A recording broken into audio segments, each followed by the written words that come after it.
आही रे माई आही रे बाबू, दिल पर नहीं खे हमारा काबू। अरे मिस्टर। हाँ मैडम जी बोली। सभी लोग दशहरा का मेला घूम रहे हैं। हाँ। और तुम हो कि चिल्ला चिल्ला के रो रहे हो, कोई मारा है क्या जी तुमको? ए मैडम जी अनोम के कोई मरले बा, अनयन कोई के मरले बा। फिर रो क्यों रहे हो?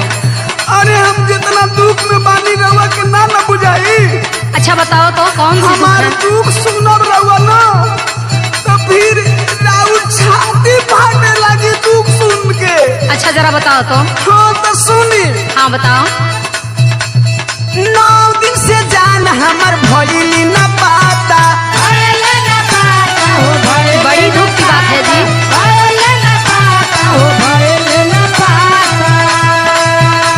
आगे कोनो लगावत बानी लागत नहीं खे पाता। अच्छा चिंता मत करो, पता लग जाएगा।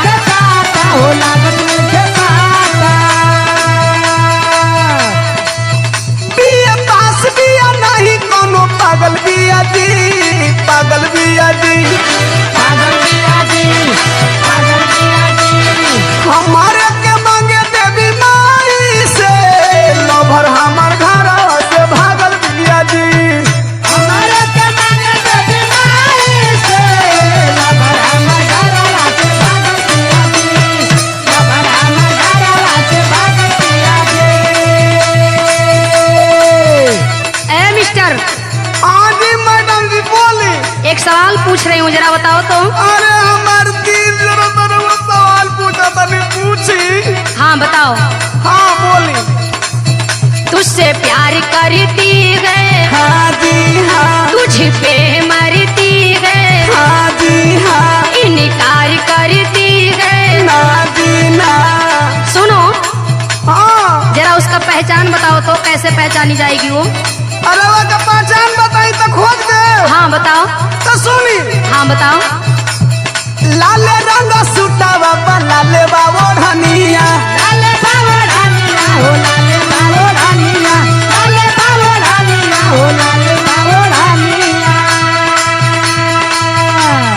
नकिया में बाटे सनिया मिर्जा कटना थुनिया, मिर्जा कटना थुनिया सनिया, मिर्जा कटना थुनिया, मिर्जा कटना थुनिया सनिया, मिर्जा कटना थुनिया। सुनो। हाँ ये मैडम जी। कोई और पहचान बताओ। अरे इतना पहचान कौन मरवे काजी? कुछ और बताओ ना। सुनी। हाँ बताओ। दोनों गोड़ावा में पेन्हले उ छागल बिया जी, छागल बिया जी, छागल बिया जी, छागल बिया जी। अरे हमारे के मांगे देवी माई से लवर हमर घर के भागल बिया जी। शांत रहो शांत रहो, रो मत, मिल जाएगी मिल जाएगी। लवर हमर घर के भागल बिया जी, लवर हमर घर के भागल बिया जी। सुनो। हाँ बोली। इतना पहचान काफी नहीं है, कुछ और बताओ। अरे और का बताई मैडम जी, रवे पूछी तब हम बताओ तभी। सुनो। हाँ सुनाई। सचमुच भागी घर से, हाँ जी हाँ, मम्मी पापा के डर से, हाँ जी हाँ। कहीं देखे हो नजर से। मैडम जी सुनो, इनको के पुलिस में कौन बहाल कर दला सो? हम गुड्डू का पापा बहाली कहीं ना का दो। अरे हम से कलर दी तो कभी करो नहीं, तोरा से पूछती थोड़ी नहीं है मैडम जी। अरे हम पर विश्वास करो ना, हम खोजेंगे ना। कैसे खोजब? सुनी ओकर लंबाई चौड़ाई बता देता निरहुआ के। हाँ बताओ।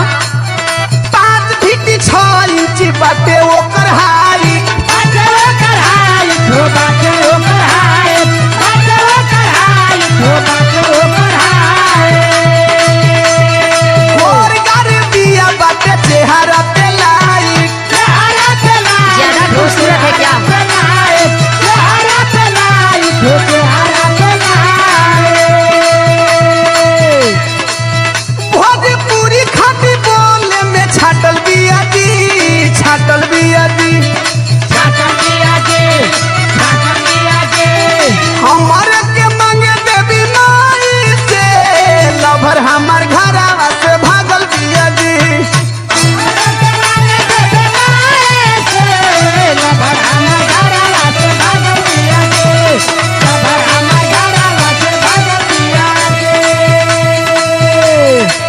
पहचान है जी?